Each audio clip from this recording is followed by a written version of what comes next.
This is a $70 custom DIY kit, and it's commonly known as the TM680. But this one I actually got on Amazon branded as a GK68 or 67 by Gamma K. So who knew? But we're gonna be modding this thing today and seeing if it's worth it. If you wanna check out any of the stuff I use or this one, there's Amazon links below for the US, UK, Canada, and international links.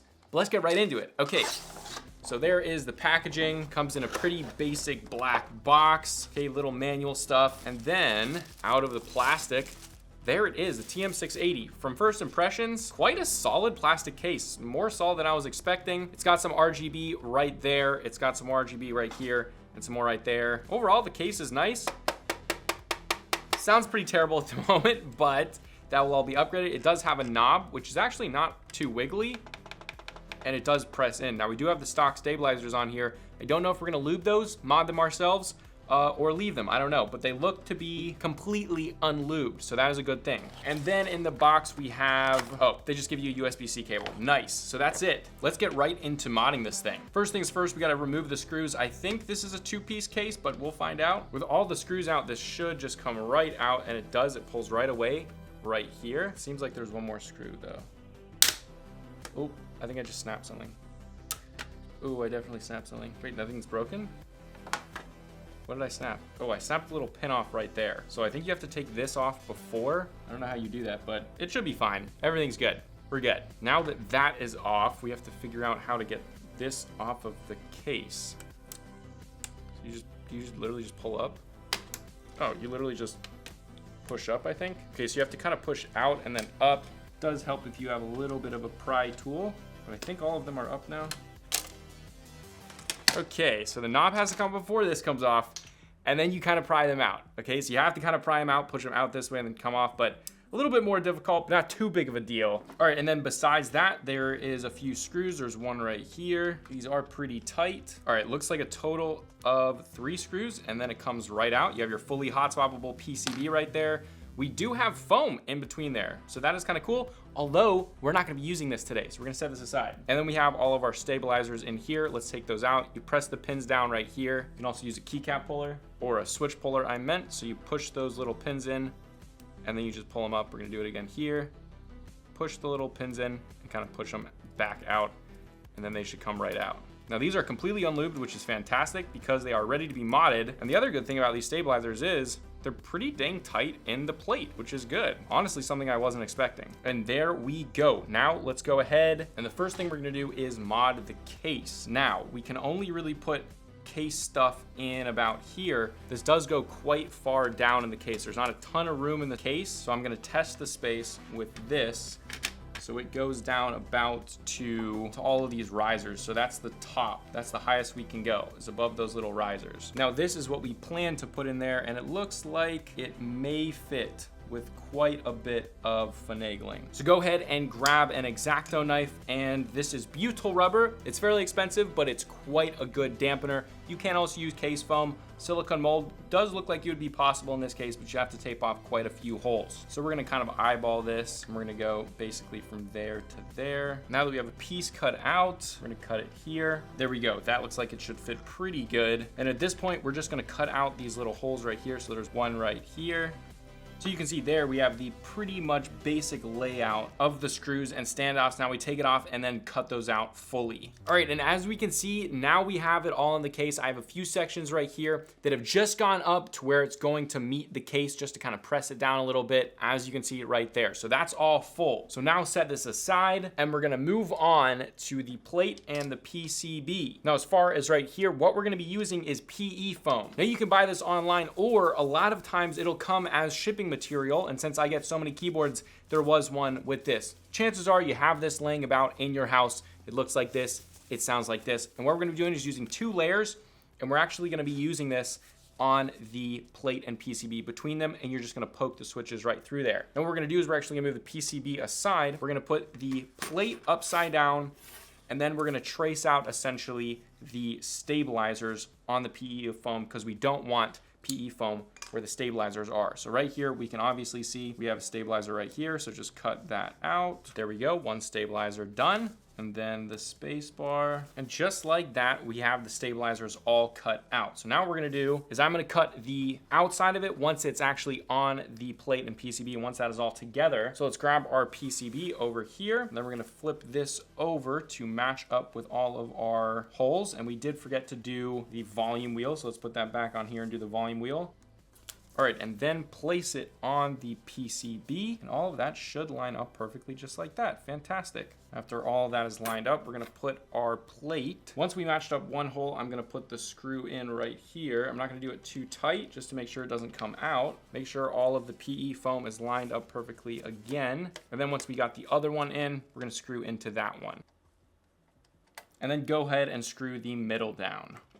All right, and there we go. That's what it should look like. Now we're gonna grab our switches. We are using Akko Lavender Purples. These are the factory lubed ones from Akko. I think they did a really good job on the purple switches. A lot of you guys in the last video were also asking, what about the consistency? Well, we'll see with this build as well. So we'll see how good the consistency is with that factory lubing. All right, but here are the switches. A beautiful heavy bump tactile. Let's start putting these on. Basically, you are just gonna puncture through the PE foam. Do make sure to not bend those pins. It will be a little bit easier for that to happen here. So we're gonna pull this up, make sure it's all sitting nicely with the stabilizers. It will be able to pull out a little bit, and then push it right in just like that. Make sure to hold the back of your hot swap sockets, just like I am doing here. As you can see, finger is back on the back of those hot swap sockets whenever I am pushing them in, just so they don't come unsoldered, because no one likes resoldering. And there we go, all of the switches in the board, looking very nice. Now what we're gonna do is take some scissors and we're gonna cut basically the edge out. Pretty self-explanatory. All we're gonna do, go through here. This cuts very easily. And there we go. Looks pretty good. Some rough edges down there, but not a problem. Now it is on to my least favorite part, mounting the stabilizers. We don't like doing that,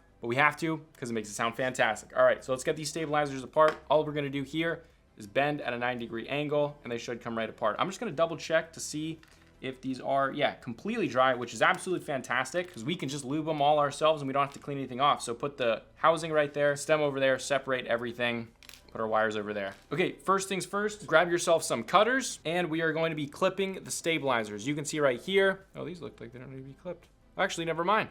I thought these needed to be clipped. They're kind of like flattish bottomed. They have something on the bottom right there. I don't know what it is, but they're not like those typical stabilizers with those like springy things on the bottom, so we don't need to clip these. All right, so that actually saves us a little bit of time. Fantastic. All right, so now we are gonna holy mod these, especially with pretty budget stabilizers like these. Holy modding it totally changes it. So grab yourself some medical tape or band-aids. I do recommend medical tape. A nice sharp pair of scissors and some tweezers. And then we're gonna grab the stems right here. And all we're gonna do is there's a side with 2 holes and a side with 1 hole. This is the side with 1 hole. This is the side with 2 holes. One side is slanted, which is this side, as you can see. And then this side is the one with 2 holes. What we're gonna do is cut a piece of medical tape the width of this hole right here. So grab your medical tape. And as you can see right here, we cut a nice piece, kind of the width of that hole. So let's grab our tweezers right here, grab that, grab our stabilizer stem, and then go to the side with not 2 holes, but 1 hole over here, and we're gonna feed it through. Now, once it's fed through, kind of get it off of your stabilizer.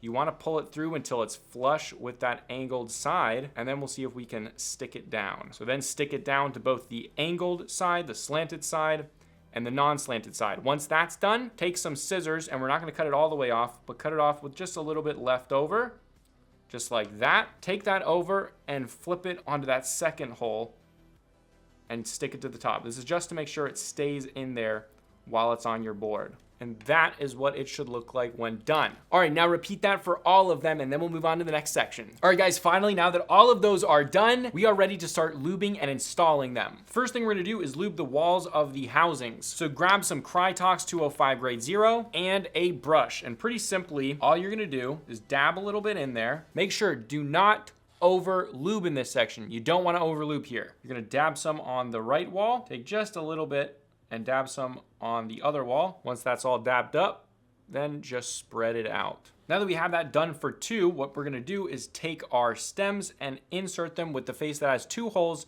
facing the opening. Just like that. Do this again for the other side. Now that both of those are in, grab you some dielectric grease right here. There we go. And grab your wire. This is the space bar. And go ahead and insert that into the dielectric grease once, and then go in past the 90-degree point just a little bit. And that's about what you want it to look like that. Do this again for the other side. That looks pretty good. Now what we're gonna do is take the stabilizer, insert it at a 90-degree angle into the bottom hole, and then turn it 90 degrees sideways and snap it in. Then repeat the process on the other side. Bottom holes in, turn it 90 degrees, and snap her in. There we go. Now that's all good. All right, now grab your board, or your plate and PCB, I should say, and then we are going to insert these into the plate and PCB, just like you took them out, press them down, and they should snap in, just like that. Perfect. And then repeat that for all of them. All right, now that all the stabilizers are in, we are ready to tape mod. That's what we're doing next. So we're gonna grab the back of our PCB. We're gonna take some tape right here. And for this build, we are just going to do one layer of tape, kind of overlapped a little bit, but just one layer of tape. And then you can see for this row, I'm gonna kind of half overlap it just like that. And that's kind of how we're gonna do it. Because this case does seem a little bit tight. I think the PE foam with the tape mod, it's gonna sound quite nice. And I didn't even tell you we're doing SA keycaps, boy. And one more, this is the last one. And there we go, all taped up. Let's kind of push this down. Yeah, looks good. We are ready to put the top plate back on. First gonna do the top plate, and then we're gonna do that volume knob. First place that down. It should just snap right in, I think. There we go. Hard to take off, but pretty easy to put back on. Look at that, looking nice, looking nice. And there we go, got the volume wheel back on. Stabilizer is lubed, tuned, modded, everything. Now it is time to see if it fits in the case. Hopefully it does. Putting this thing down in there. I am gonna kind of open up these holes so it kind of gets in there a little bit easier. Now let's try that. There we go, all nice down there. It's a little bit squished, but I don't think it's too bad. I think those will pull down maybe a little bit. Some of the rubber kind of moved around a little bit, that's all it was. All right, pushing that down. Okay, that's fitting nicely. Now get our screwdriver and we're gonna start screwing these back down. And guys, there it is all together. Okay, quite a bit heavier than when we took it out of the box to begin with. The back, let's take a little bit of a listen.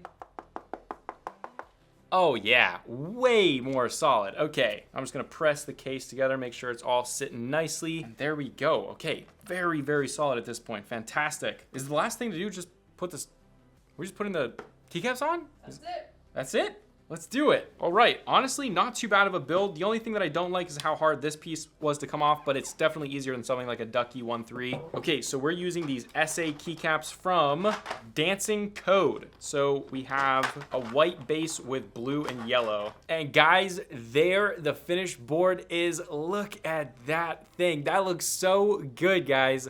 Let's get a real quick sound test.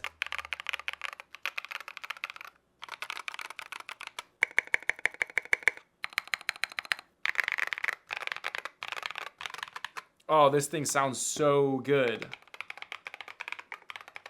Okay, but look at how this thing looks. All the B-roll, you guys can see it right now. Take a listen to the full sound test. Remember, if you want to check out any of the stuff that I used to mod this keyboard or the keyboard itself, there's Amazon links below for the US, UK, Canada, and international links. But listen to the sound test. This is how the TM680 sounds, how I modded it. Take a listen.